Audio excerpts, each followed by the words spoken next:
In early August, we were hearing about the approach of this hurricane. We pretty much knew what to expect. A little rain, a little noise, some showers, not Katrina. We were preparing, as we do, for a hurricane. Katrina came up pretty fast on us.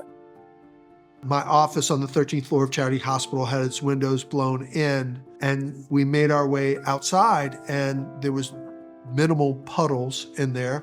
We walked the perimeter to include the Superdome, to include the Hyatt that had its windows blown out, but it was bone dry. And so we thought this was going to be similar to previous storms, that we were going to recover. And then that night, water began to swell up.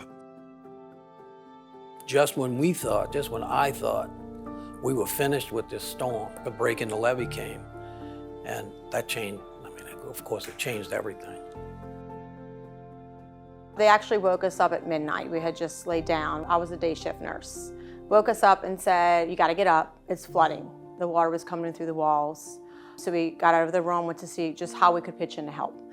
That was rough when all the levees had breached and we found all that out. We weren't going anywhere, that nobody was going anywhere, that we had to stay hunkered down and take care of the patients. So that's what we did. That's what you do.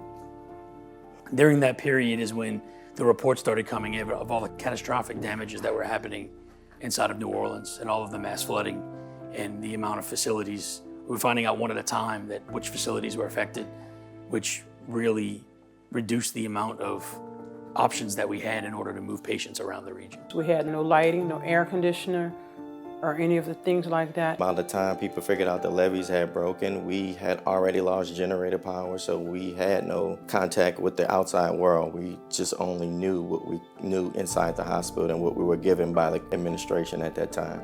We started to learn we weren't going to be able to cool the building because we couldn't run the chillers. So then we knew we had to evacuate. And so we quickly shifted to, okay, we've got more than 100 children in children's hospitals, some of them very acutely ill, like those in our cancer unit, our neonatal intensive care unit. So we quickly started working with all the children's hospitals around the country. What I remember most was just the eerie quiet that was everywhere in the city. It was like the life had gotten sucked out of it. The big question with Katrina that I remember was the unknown. So each day it seemed like for the first 3 or 4 days you woke up to worse news than the day before. We had to make some critical decisions about what resources to use. I had 2 very small babies who were on a special type of ventilator and were not going to be able to stand these circumstances for very long. I had repeatedly seen a blue canoe with 3 residents in it paddling back and forth in front of the hospital, and I made connections with them. I said, hey, have you all seen a fire truck down by the base of the overpass? And they said, yeah, it's been there for a while, we've seen it. I told them I have 2 sick babies that have to make it to that fire truck. Wanted to know if we could use the canoe to do that. And they said, sure. I said, make sure you keep this breathing tube in place, which is airway. I said, make sure you squeeze this bag enough to make the chest rise, which is breathing. And if you do that, the baby will stay pink, which is circulation. And those are the ABCs of newborn resuscitation. And they did that. They paddled down to the waiting fire truck, and the baby was handed off to my peers. They came back and brought the second baby, and they both made their way back to Children's Hospital and both survived the event.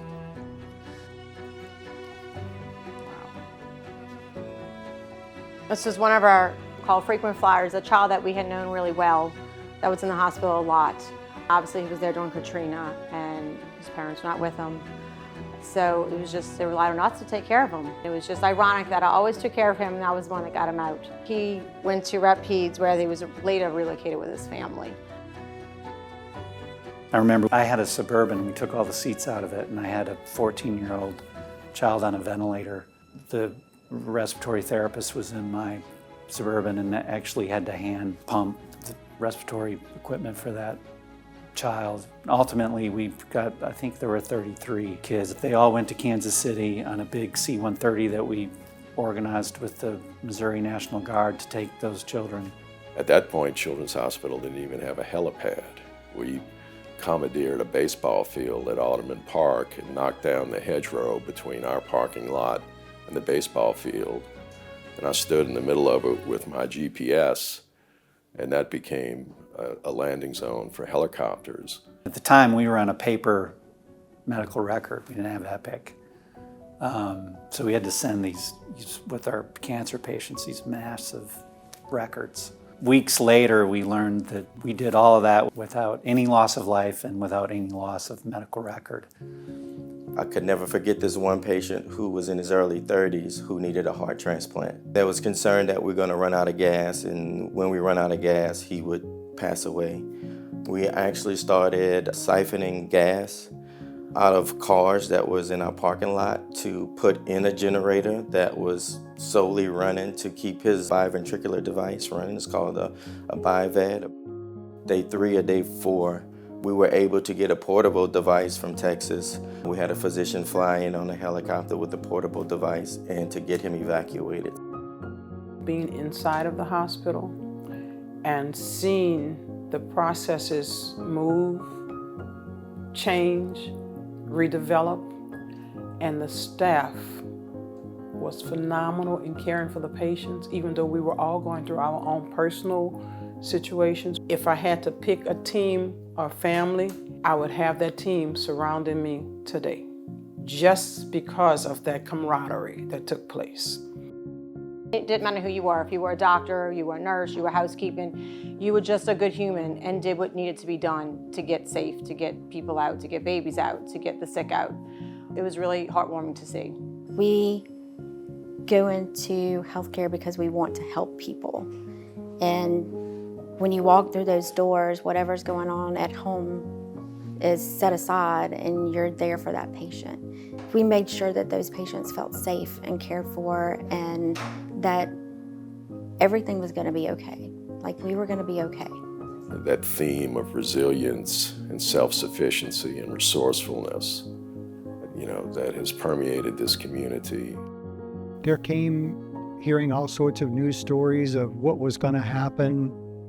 Would the city be rebuilt? What parts of the city would be rebuilt? Who was leaving? Who was staying? So I had to get together with my wife and family and decide what we were going to do.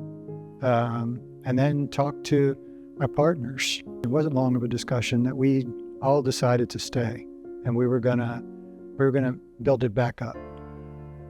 The hospital was one of the first entities of business, of hope, of care that came back. And so it was a signal to community members that it was okay to come back and rebuild their lives. After Katrina, there was an opportunity to strengthen the bonds between the city and our hospitals to really connect the community pieces. For the healthcare infrastructure, it gave us a chance to really re-envision how we rebuilt healthcare, and that it was no longer based on just buildings, but on the needs of people. It forced a lot of things to happen that probably should have happened before.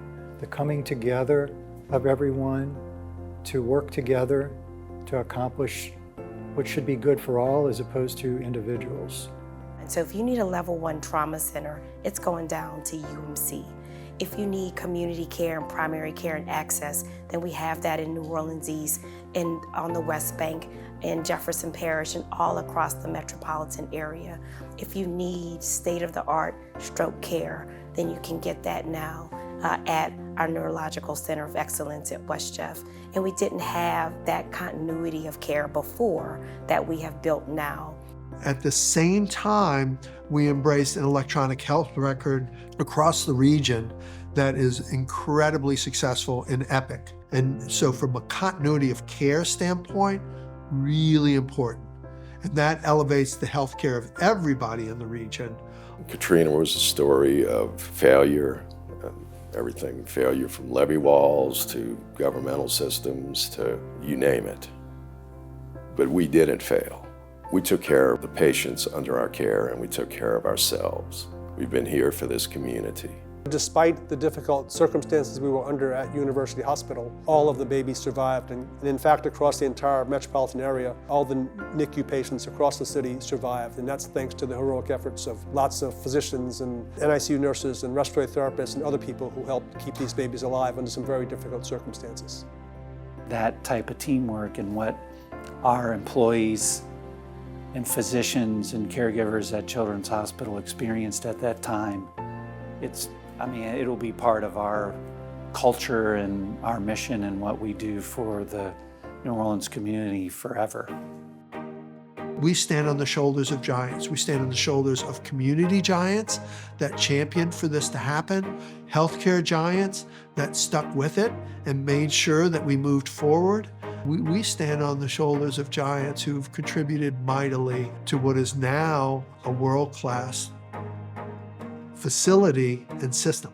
We have built something extraordinarily special, not just for the greater New Orleans area, but for the Gulf South and beyond. And to think what we can accomplish in the next 20 years with our spirit and the commitment of our employees and our physicians and our faculty members is incredible.